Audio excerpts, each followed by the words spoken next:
Bueno, aquí seguimos cuando son las 7:03. Tenemos el gusto de contar con nosotros con el doctor Alfonso Orama Gross. Él es notable articulista de diario El Universo y hoy vamos a repasar con él esta jornada que nos precedió electoral. Muy buenos días, un gusto tenerlo con nosotros.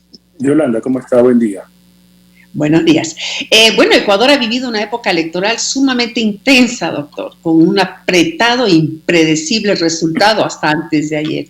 Anoche se decantó el país por Guillermo Lasso. ¿Qué fue para usted lo más rescatable de la jornada, presidente? Bueno, yo creo, Yolanda, que el hecho de que Ecuador pudo haber optado por una opción democrática en paz, en tranquilidad, respetando como debe ser el voto sagrado del pueblo, eso es fundamental, ¿no? No debemos olvidar que días antes, inclusive el mismo día, habían cantos agoreros que anunciaban pues, una especie de confrontación sin nombre, que anticipaban la posibilidad de un fraude electoral, lo cual afortunadamente no ocurrió. Entonces creo que en ese sentido, y más allá pues el resultado democrático, establecer la realidad de un país que en medio de una crisis sin precedentes pudo acudir con su voto a elegir una opción y a reafirmar su fe en la democracia, lo cual en este caso enaltece al pueblo ecuatoriano, con mayor razón si tomamos en cuenta que el enorme descreimiento que hay respecto del presidente saliente.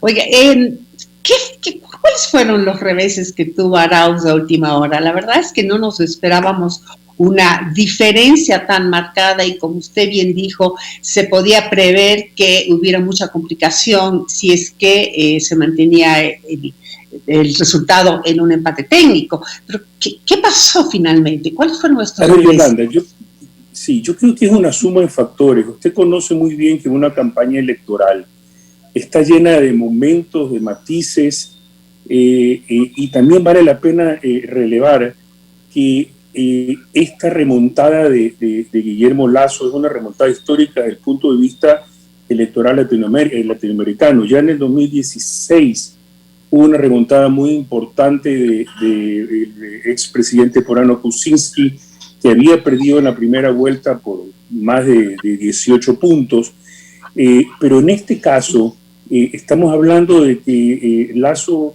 llega pues, a escalar 34 puntos porcentuales, lo cual entiendo, y habría que hacer una revisión más profunda, es un hecho totalmente inédito, sin precedentes en la historia democrática latinoamericana. ¿Por qué se dio? Yo creo que hay una serie de momentos, insisto, momentos pues, que Lasso y Yacu Pérez tienen esta apertura de ir a un diálogo abierto, el momento del debate que no da un ganador efectivo, pero que sin embargo permite posicionar una frase que a nivel de impacto de comunicación tiene mucha vigencia. El momento en que Lasso, porque hay un relevo, entiendo, importante en sus medios de comunicación, en su forma de comunicar y transmitir, el hecho del TikTok. Creo efectivamente, Yolanda, que el asunto de lo del Banco Central afecta pues, definitivamente pues, a Arauz. El apoyo de Vargas. Doctor, ese fue uno de los peores reveses, ¿no cree usted? Este apoyo de Vargas. Yo creo que fue desastroso. Para Totalmente. Fíjese usted una cosa.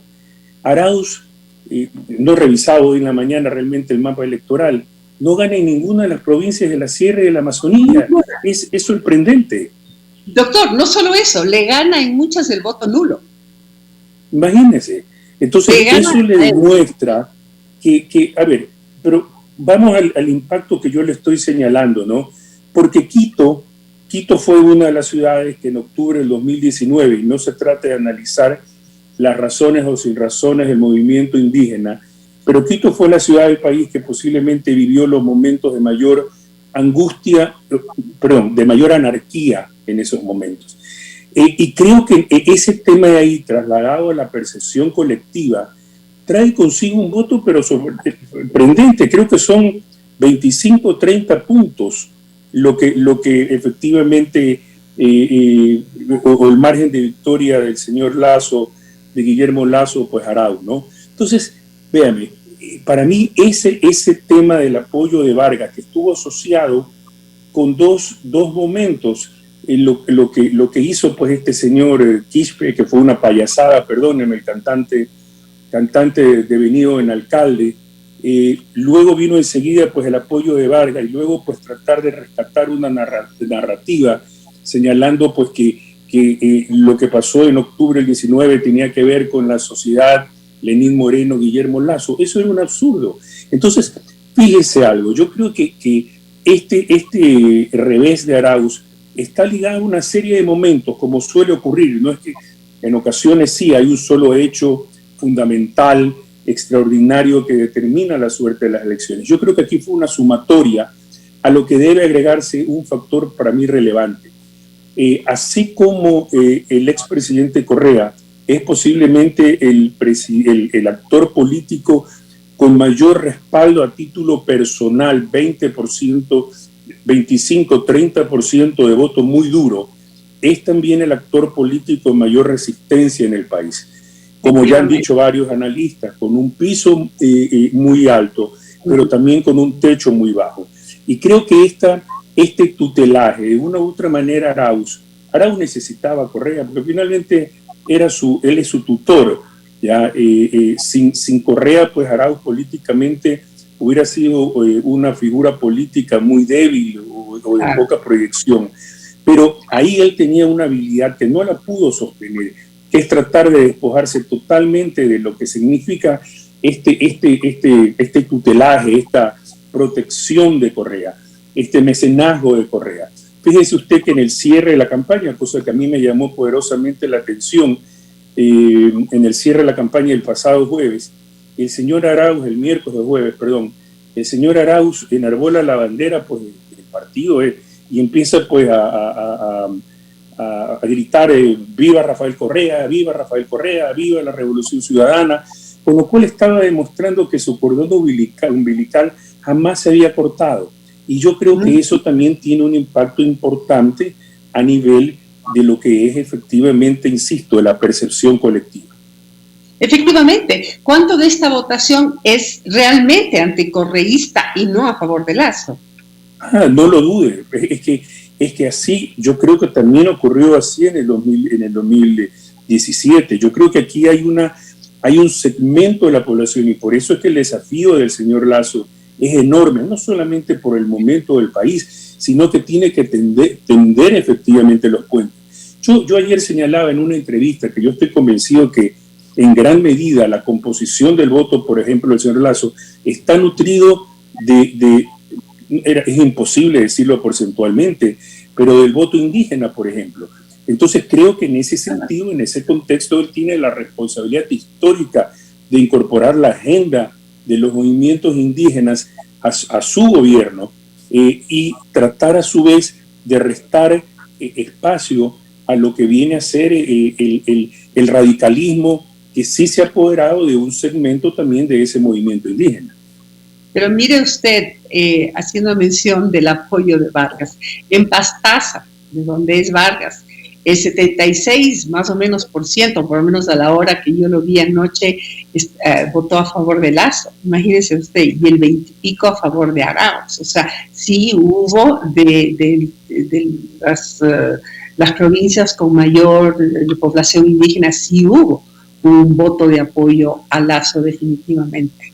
Y eso también, perdóname que le interrumpa, eso también significa, y es importante tomar en cuenta, que el señor Vargas no existe ya políticamente al interior o sea, de hecho debe tener su espacio, pero su figuración o su ánimo de proyección ya en este caso él lo que debería hacer es renunciar y más bien afiliarse pues a la lista 1 o sumarse pues a las filas del correísmo, ¿no?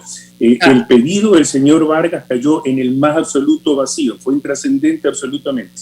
Totalmente. ¿Qué le espera a Guillermo Lasso en cuestión de gobernabilidad? Yo creo que le va a resultar difícil.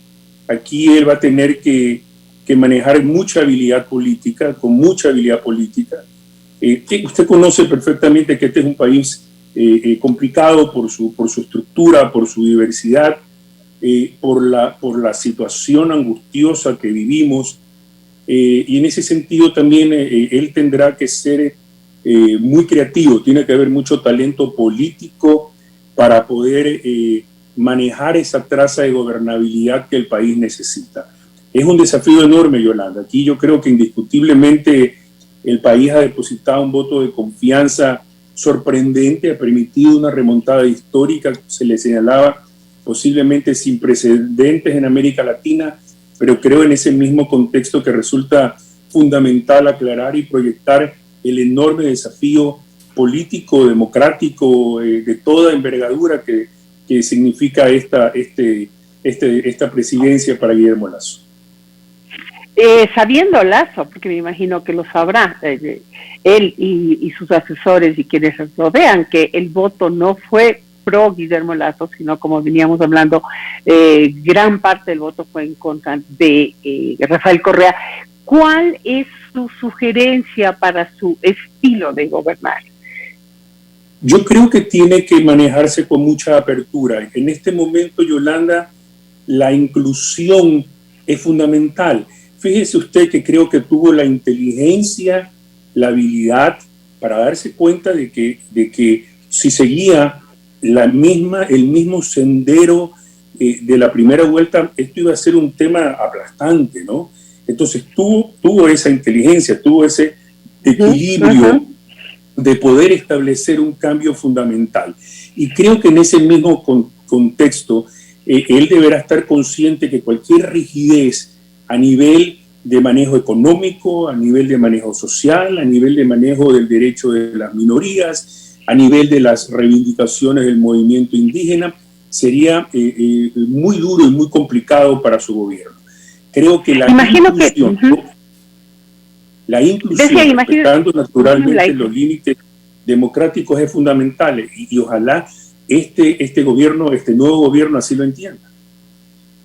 ¿Usted cree que puede ayudar en el tema de la gobernabilidad el manejo que se dé desde ahora en la Asamblea y que haya quizás una unión en torno a una propuesta que está sonando muchísimo, que es la de Salvador Quispe para la presidencia de la Asamblea?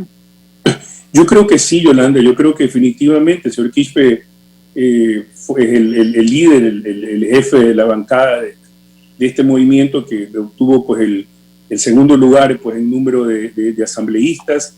Existe ya pues un acuerdo con la izquierda democrática y creo que sí sería pues inteligente, obviamente, y esto no estamos hablando, Yolanda, de seguir un plan de gobierno todos aceptados. Posiblemente pues el señor Lasso quiera implementar pues lo que él siempre ha pregonado, políticas económicas que se encajan más bien dentro de lo que podríamos llamarse el escenario o el espectro de la derecha, frente pues al pensamiento ideológico en este caso de Pachacútec y de la izquierda democrática. Pero creo que en ese sentido, y más allá de cualquier pues noción ideológica, la integración y la cohesión política va a redundar definitivamente en bien del país. Entonces creo que sí. Es cuestión de tacto, es cuestión de manejo, es cuestión de olfato político, como usted se lo quiera llamar. La oportunidad está ahí. Creo que todos los ecuatorianos deseamos, reclamamos vigorosamente, Yolanda, que así sea por el bien de este país.